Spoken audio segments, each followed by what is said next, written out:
volunteers are involved. Mr. Fletcher, you're up.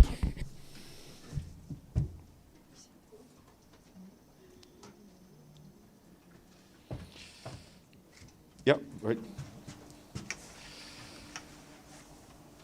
Well, we want to welcome Tom Fletcher for, I think, his inaugural appearance at this briefing in this room. Tom needs no introduction, but I will introduce him. He is our Emergency Relief Coordinator and Undersecretary General for Humanitarian Affairs. So, Tom, please, you have the floor, and then we'll take some questions.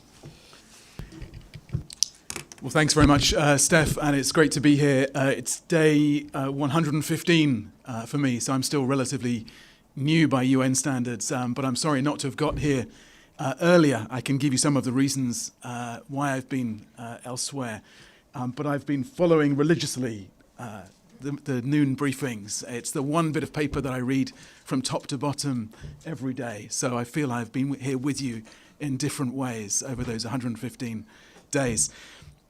I'll be very brief in the introductory remarks because I want to leave as much time as possible for the conversation. But it's clear coming into this job that the international system is under greater threat than at any time since the Second World War. And so this is not a drill right now. And as we've heard, the SG has set out this morning how we'll meet that moment as we approach the 80th anniversary, and how we can bring fresh ideas and creativity to those challenges, but also build on the reform program which is laid out over several years now. Of course, for my part of the system, the humanitarian family, the challenges are particularly urgent. This was already a tough time to be a humanitarian. I said when I came into the job that we were already overstretched, under-resourced, and literally under attack, with last year being the deadliest year on record to be a humanitarian worker. But of course, it's far tougher for the people who we serve. 300 million plus right now need humanitarian support. And so the pace and the scale of the funding cuts that we've faced are, of course, a seismic shock to the sector. Many will die because that aid is drying up. And across the humanitarian community, programs are being stopped right now. Staff are being let go right now. I think 10% of NGO colleagues were laid off in the course of February. And across the UN family and our partners, we're making tough choices day to day about which lives we will have to prioritize, which lives we will have to try to save. And so I think this period ahead, the weeks actually ahead, will define how we emerge as a humanitarian movement from this sustained challenge to our legitimacy, to our morale, and to our funding. I wrote yesterday, many of you may not be all that familiar with the IASC website, but the IASC is the body that brings together the humanitarian community. So it's the UN agencies, the NGOs, our local partners. And I wrote yesterday with a 10-point plan on how we will respond to these challenges. I'll spare you the whole 10-point plan, but it's on the website if you'd like to see it. And the tough message to the sector behind that plan is that we will have to make a calculated regrouping. And it's not easy because we'll be switching off work that we care passionately about. But it's a recognition that we cannot continue to do all of it. And with resources slashed, our defining mission will have to become much clearer. We will have to save as many people as we can with the money we have, not the money that we had, nor the money that we would like. And so the letter has an ambitious plan for reform of the sector, for efficiency. It's not about defending programs and institutions and spreadsheets, but defending the people who we serve. I'll receive at the end of this week on Friday detailed plans from all of our humanitarian coordinators, so the lead humanitarian official in each of our crisis countries, drawn together by the humanitarian country team across agencies and NGOs, on how they will change their strategies to meet this new challenge. But behind that regrouping, we'll also have to renew what we do as well. We'll have to build fresh arguments, fresh allies for our work. We'll have to find new sources of funding. we'll have to fight back. We'll have to reimagine what we do. And this is an important point, an easy thing to say, much harder to actually deliver. We will have to shift power towards our humanitarian leaders in country and towards the people that we serve, the communities that we work with on the front lines of the humanitarian crisis. So yes, we'll be retreating from much of our humanitarian work, but we won't be retreating from our values and the values that underpin that mission. We'll still need to call time on this era of impunity, end attacks on civilians and aid workers, and hold the perpetrators to account, as you've just been discussing. We'll need to call time on the era of indifference, support people in need with resources and influence, and ultimately reset this relationship between the world and those in direst need. So we'll need a humanitarian decade. We'll have to win afresh that argument for humanitarian and international solidarity, and that is a cause which I believe is mightier than year-to-year fluctuations and political changes. So I'm looking forward to digging into those issues and country issues, if you like, in the time we have together. Great, thanks. Edie, then Michelle. Thank you very much, Mr. Fletcher, on behalf of the United Nations Correspondents Association for doing this briefing. We hope you'll come back often. My name is Edith Lederer from the Associated Press.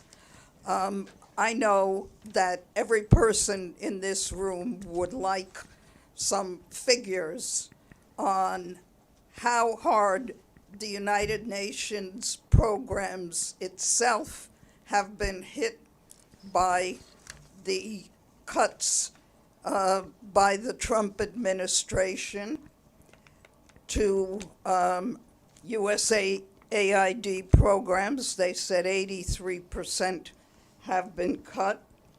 And you said that there are 200 million people worldwide who need humanitarian aid. How many of them have a chance of getting aid this year, and how many of them won't because of these cuts? And that's the million-dollar question, isn't it? Maybe the billion-dollar question. So we have been reliant in recent years, over-reliant on US funding. Almost half of our appeals have been funded by the American taxpayer. And it's important to recognize that we shouldn't ever take that for granted, particularly in a period of economic difficulty and in a period when many governments are in retreat from the world. Now, I don't believe you build a golden age by retreating from the world, but we do have to recognize the context which governments are taking these decisions in. And of course, it's not just the American government. I'm spending a lot more of my time than I'd expected in other donor capitals, trying to shore up the case for what we do. So on the numbers, we have something called the Global Humanitarian Overview, which I released in December. And that's where we get this 300 million number from. I think as of today, it's 307 million. There's an update in the last few days.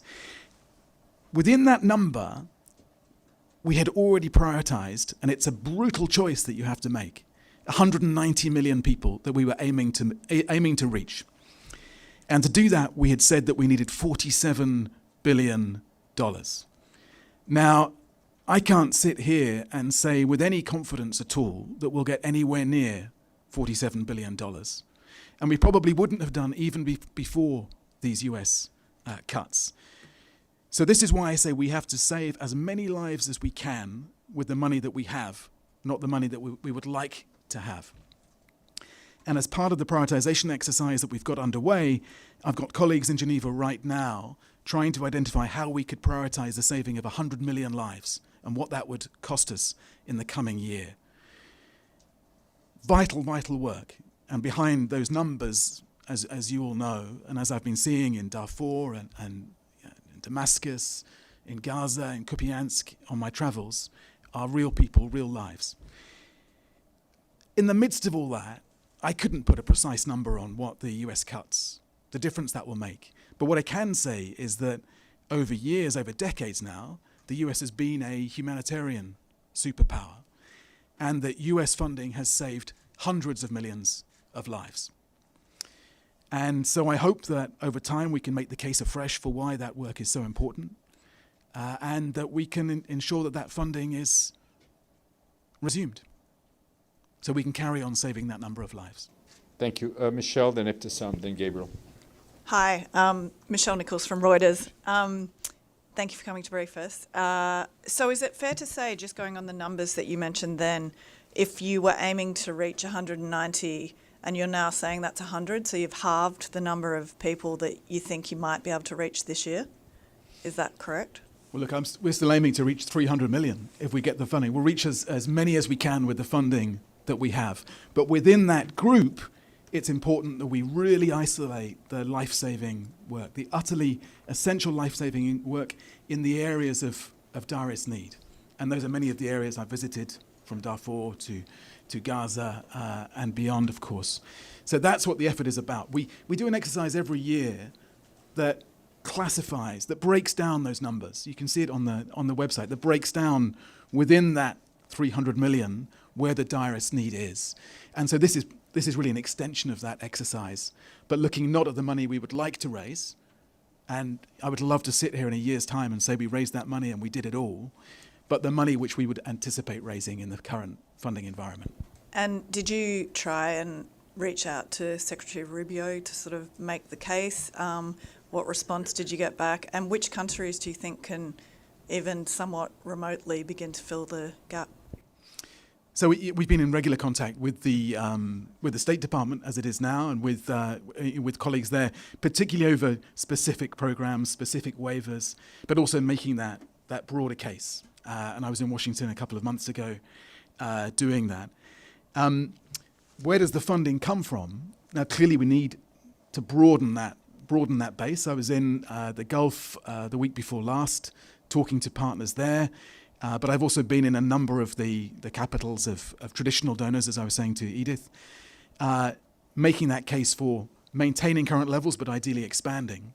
My hope is that the more that we can break down that overall sense of global need, the easier it is to make it simpler for donors to target their funding to the programs that they really want to support.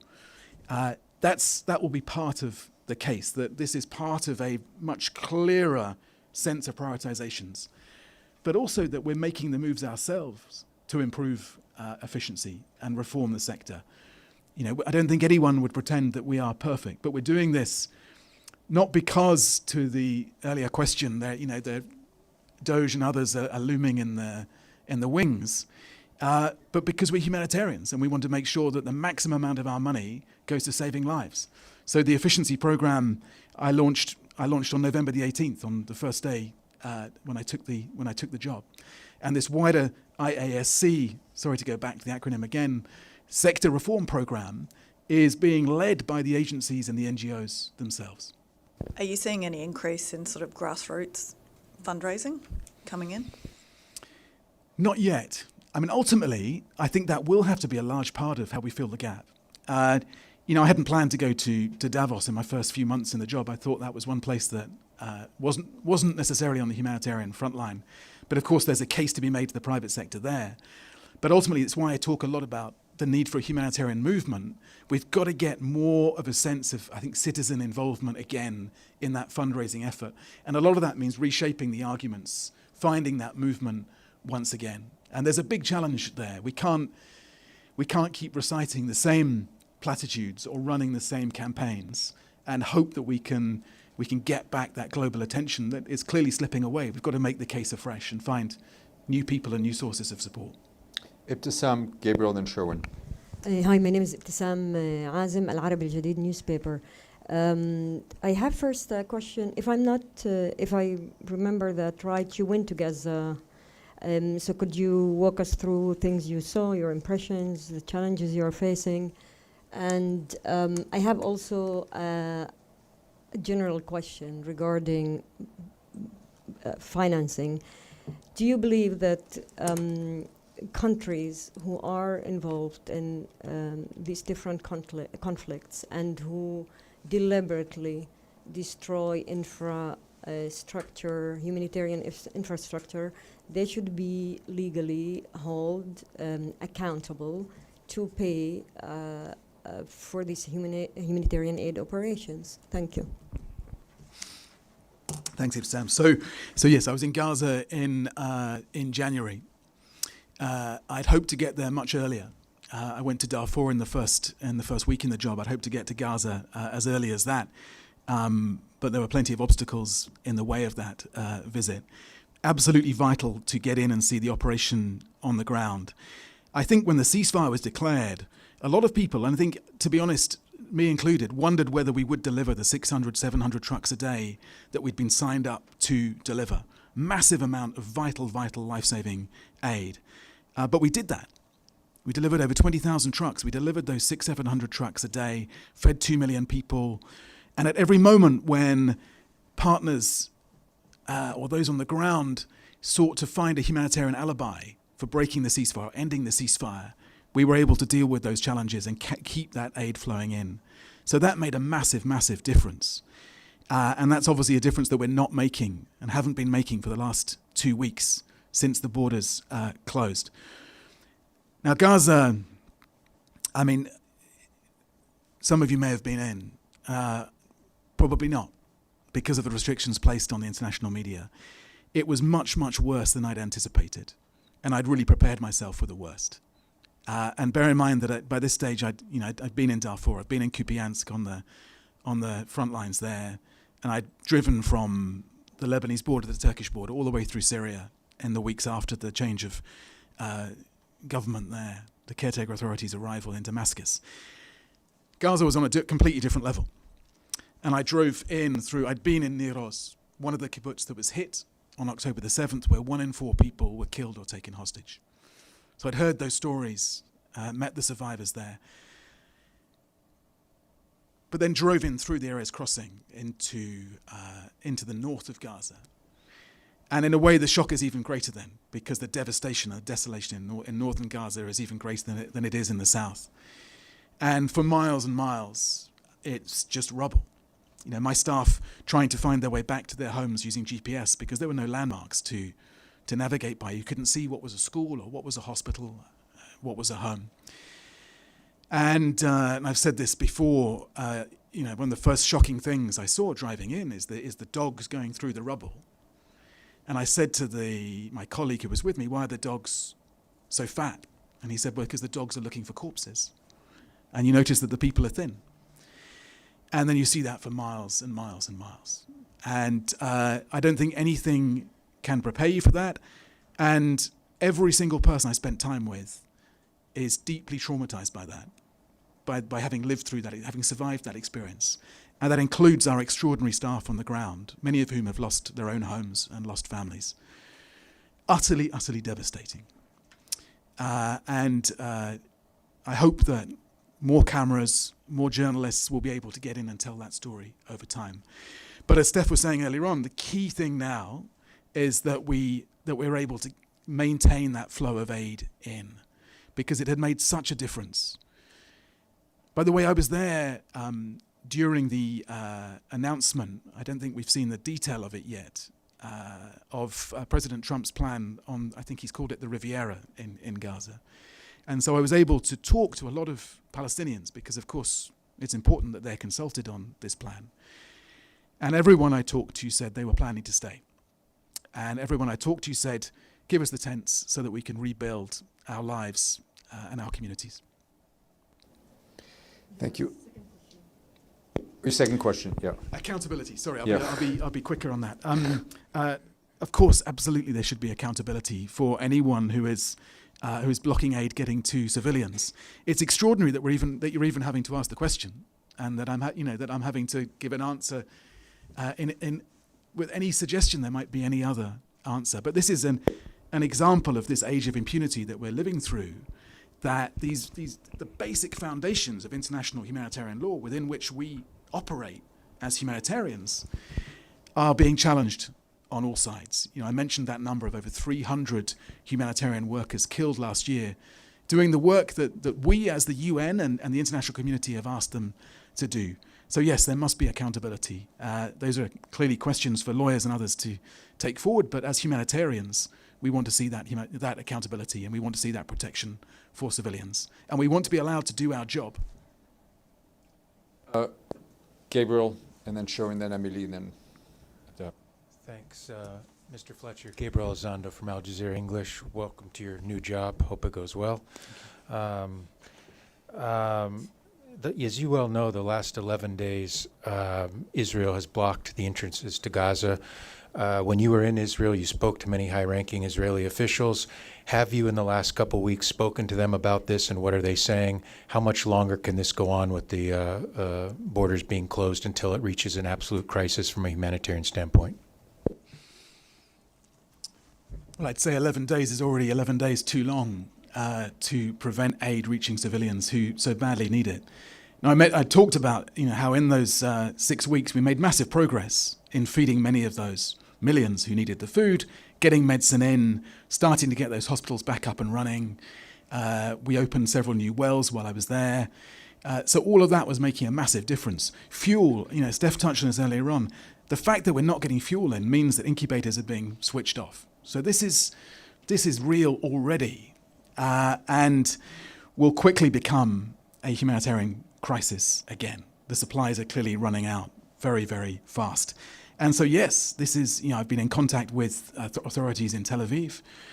We are making the case in public and in private for allowing us to get those supplies back through, demanding that we get those supplies back through. And you've heard, I know, from my fantastic colleague Sigrid and my fantastic colleague Mohamed Hadi as well, about the efforts that they're making to get those supplies through. And you'll have seen Mohamed's statement on that in the last couple of days. Sherwin, then Emily. Mr. Sherwin Bryce, South African Broadcasting. We're talking here about, responding to the gaps that have emerged in financing and finding new financing. But I wonder if we could take a step back and talk about how we prevent the crises from evolving in the first place, and whose responsibility is that? Is it the Security Council, member states, individual countries? Just talk about how we stop this perpetual need for more money to respond to humanitarian crises, which is never enough, when we should really be focusing on prevention, should we not? Absolutely. But while we fail to prevent, it's our job to carry on responding. But I've observed that effectively the job we're asked to do is to drive the ambulance back towards these wars in order to help the survivors and civilians. But over time, we've been asked to also drive the fire engine and start to try and put those crises out. Now, of course, there's a lot we need to do, border point by border point, crossing by crossing, to do the negotiations to get the aid through. But increasingly, there's also an expectation that humanitarians are then also drawn in to trying to end those crises. But we're doing all that at a time when the fire engine we're being asked to drive doesn't have enough water in the tank and is literally under attack, is being fired at. Our convoys are being fired at, and so on. So this is a real challenge, and it's exactly the right question. Now, whose job is it to then end those conflicts?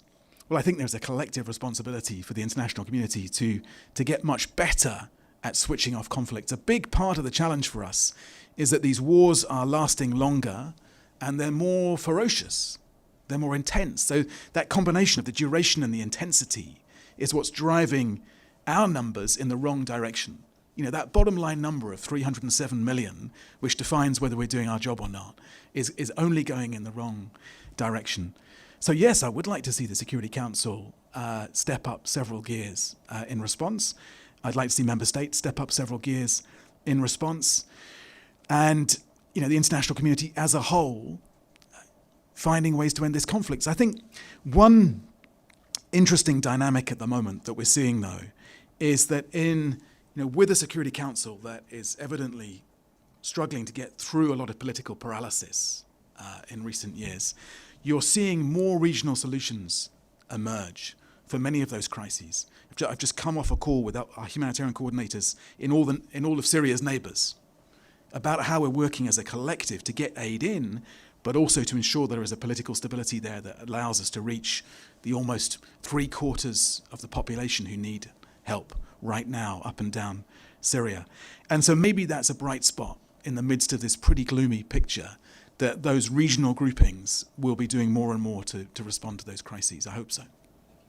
Amélie, then Abdelhamid, then Sinan. Hi, thank you very much for your briefing. Amélie Bottelier from AFP News Agency.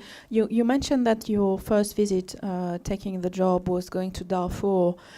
Since then, the situation has not improved. The fighting has not receded in Darfur or in the rest of the country. So could you give us an update of the humanitarian situation, especially in Darfur, around Al-Fasher, and in some of the refugee camps where we know that there are already famine and risk of famine spreading? Thank you. So I'm reaching for my paper here because one of the grim things about this job is that I have a number in my head about the number of people we need to reach, which was 25 million when I visited Sudan, and I'm just checking, and it's now 30 million on the briefing note. So that tells a story in itself. I went in that first week in office and spent a week, so not just Darfur, but also looking at the various different crossing points, taking one of the first humanitarian flights, the second humanitarian flight to Kassala, and trying to get agreements made with the parties on the ground to get more access, get more checkpoints open, lift restrictions, and particularly to get more cross-line access.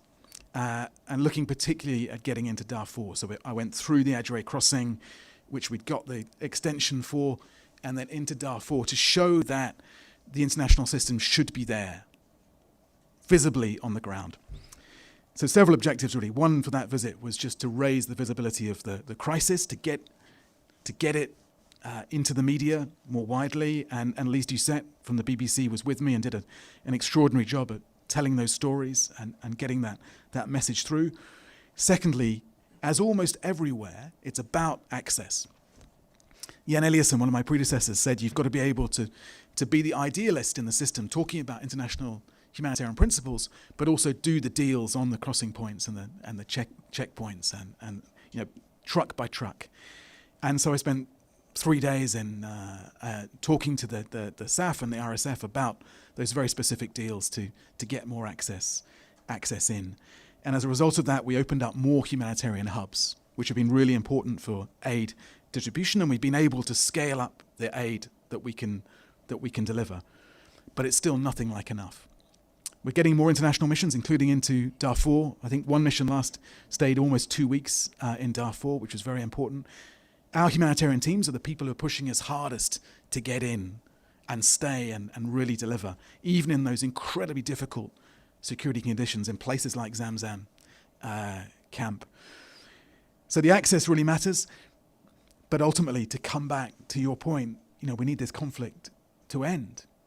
We need the guns to fall silent so that we can reach more of those in need, and we need the money. And the Sudan campaign this year is, I think, somewhere between 5 and 10% funded so far. The great Felipe Grande and I launched it in Geneva about a month ago. And my hopes for getting that funded are clearly receding in this current environment. So massive, massive challenges there, and the most brutal of choices over which lives to save. Thank you. Abdelhamid, then Sinan. Thank you, Mr. Fletcher. My name is Abdelhamid Sayam from the Arabic daily Al-Quds Al-Arabi. I have two interrelated questions. On personal note, I appreciate your comments about your observation after visiting Gaza. My question first about the West Bank. Do you see what's happening in Gaza is copied now, carbon copy of what happened in Gaza, happening now to the West Bank? And the second, sir, weaponizing humanitarian aid is a war crime. Fourth Geneva Convention is very clear about it. The Security Council, the G8, the humanitarian officials of the UN, the High Commissioner for Human Rights, all speak in one voice that humanitarian aid should not be weaponized. However, there is a member state who shunned off all these calls and yet continue day in and day out weaponizing humanitarian aid in Gaza and the West Bank. What else could be done other than appealing to the killer to be a little bit merciful? Thank you. Thank you. So I'm really concerned about what's happening in the West Bank, and I spent a day driving around, observing it myself, and talking to people who had been displaced or were facing displacement forcibly. And clearly, the facts on the ground are being changed very rapidly, and that is a tragedy at the human level, of course, for those involved. But it's also a tragedy, for the prospects for the two-state solution, which, call me old-fashioned in the fact that I still use the phrase. But I still think it's the best hope we have for providing security, justice, opportunity for Palestinians and Israelis. I've not heard in the midst of all these creative ideas from various quarters a better idea than the two-state solution. However dim and distant it feels as a prospect right now. I don't know if it's a carbon copy of what's going on in Gaza. I think the situations are very different, but they're both extremely troubling in their own right. And we're spending a lot more time now focused on supporting communities who've been displaced in the West Bank, alongside, of course, that work on Gaza. I think I refer you to Steph's answer earlier on, referring you to his answers in the past on war crimes. I mean, what I would say, and I think I said this earlier on, is that international humanitarian law is very clear that we must be allowed to deliver aid to civilians wherever they are, and clear that there must be accountability if anyone stops us doing that. And the rest, I think, I leave to lawyers and other parts of the system to comment on. Sinan, then Iftikhar. Thank you, Mr. Fletcher. My name is Sinan Tunçdemir. I'm with Ruda Media Network. I have a question on Syria. If I'm wrong, please correct me. You were in Damascus last December, and you met with the transitional government to discuss the humanitarian coordination or scale up the humanitarian assistance in the country. So I wonder, since then, according to your observation, anything has changed? Is it easier to reach out to, especially minorities, to help out? And secondly, have you ever been in northeast Syria, or are you planning to visit there to watch or observe the humanitarian situation there? Thank you very much. Thank you. So yes, I was there in December and spent a week in Syria. As I say, drove up from the Lebanese crossing all the way to the Turkish border, and so saw Idlib, Homs, Aleppo, Damascus, saw the reconstruction effort that lies ahead of us. Spent a lot of time with communities who've been displaced. As I say, over I think 3/4 of Syrians still need humanitarian support. So just because there has been that change, that need hasn't gone away. The needs are as high as ever. And in particular, people tell me they need the unexploded munition cleared so they can head home, start to rebuild their lives. They need food and water and medicine. And they need kahraba. They need electricity. Consistently, people talk to me about electricity. And consistently, people said, give us those three things, and we will go back to being an exporter of generosity and compassion to the region once again, and not have to rely on that generosity from our neighbors. Just coming from a call with our humanitarian coordinators, a lot of people on the move right now, including because of the recent violence in Latakia, across into Lebanon. So real needs, ongoing needs there. To your point, have the conditions for delivering aid changed? Yes. It is now easier for us to operate in Syria and across Syria than it was under the Assad regime. And I had excellent conversations with the caretaker authorities. They were pretty freshly arrived, it's fair to say, in Damascus, still building up capacity. We knew them, of course, from Idlib already. We'd been working with them on aid delivery there. And so far, every time we've hit a roadblock, a problem in the delivery of aid, I've been able to raise it with the authorities, with the Foreign Minister, Al-Shabani, and colleagues, and it's been dealt with, including keeping the border crossings open that we need open. So I'll be going to Brussels on Monday to the Syria Pledging Conference with a positive story about what we've been able to deliver. the scale up since my visit, which has seen a lot more aid get in, but also the challenges which remain, including, as you say, in the northeast. And we've got a mission there today assessing the conditions and seeing if the recent political changes, the agreements made over the weekend, can help us get more aid in to those who so badly need it. Thank you. We'll go to Iftikhar, then Rachel, and I'm afraid we'll have to close it. But Mr. Fletcher will come back. Iftikhar, please.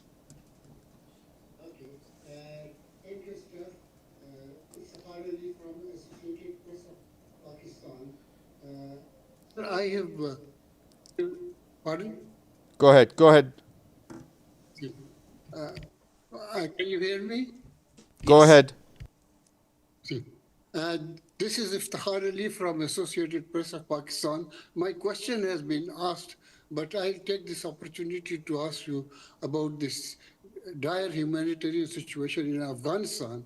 While I have heard you speak in the Security Council about the situation, but when are you going to set your foot on Afghanistan and visit this, see the situation yourself and come face to face with the Taliban leaders? April.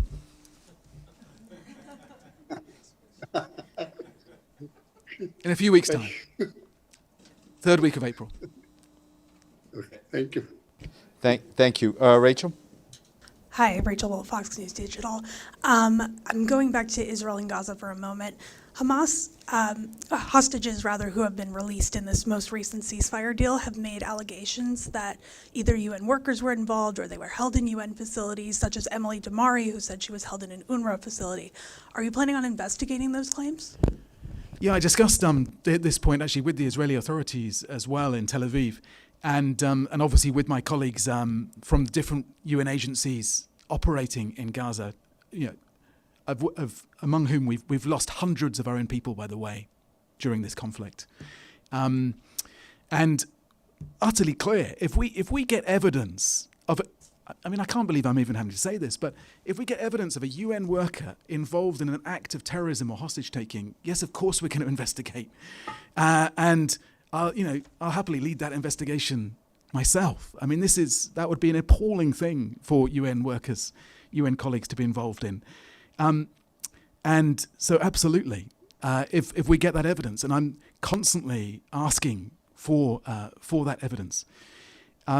It was raised with me as well while I was there, the allegation that hostages had been held, and it was actually, I think, a British Israeli hostage who was alleged to have been held in a shelter that had been used by the UN before we were bombed out of it by the Israelis. So we were pushed out of that shelter and had to leave it, as we had to leave a lot of Gaza when we had to flee for parts of it for our own security under bombardment. Now, would Hamas have then started using those shelters for other things? Very possibly. And we weren't there to stop them doing that because we'd been bombed out of those shelters ourselves. But I've not seen a shred of evidence so far, and I've asked for it, that suggests that there was any UN acquiescence in that or involvement in using UN buildings or UN staff being involved in holding those hostages. And I'd be utterly horrified, and I know that is shared throughout the organization, if that was the case. Great. Thank you, Tom. Thank you. I'm sorry you didn't get to answer every question, but I know now you've been here. You know where to find the press briefing room, so we do expect you back. Thank you very much. Thanks.